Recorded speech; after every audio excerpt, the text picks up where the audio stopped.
يقول الحبيب النبي صلى الله عليه وسلم: كن عالما أو متعلما ولا تكن الثالثة فتهلك.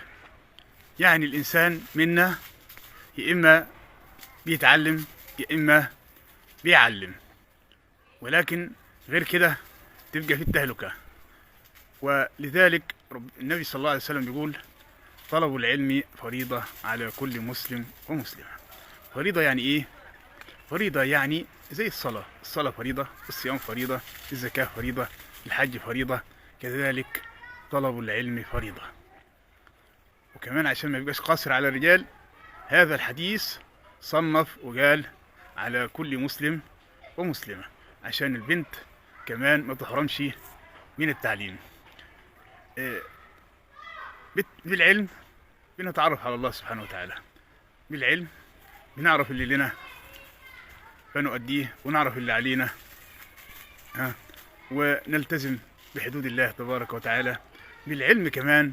والعلم ليس قاصر على الأمور الشرعية، ولكن كمان العلم الدنيوي، علم الكيمياء، علم الفيزياء، علم الرياضة، علم الهندسة، علم الفلك، كل هذه العلوم لعمارة الكون.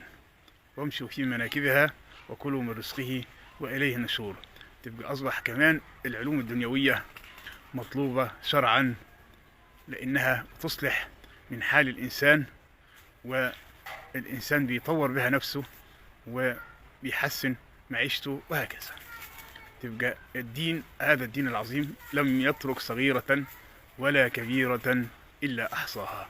بس احنا نجرب ونسمع من هدي الحبيب النبي صلى الله عليه وسلم، ونسمع بقلوبنا كلام ربنا العظيم، علشان خاطر نستفيد ونترقى في الدنيا، وكذلك نترقى في أمور الدين، فنصل إلى جنات عرضها السماوات والأرض أعدت للمتقين. اللهم اجعلنا منهم يا رب العالمين.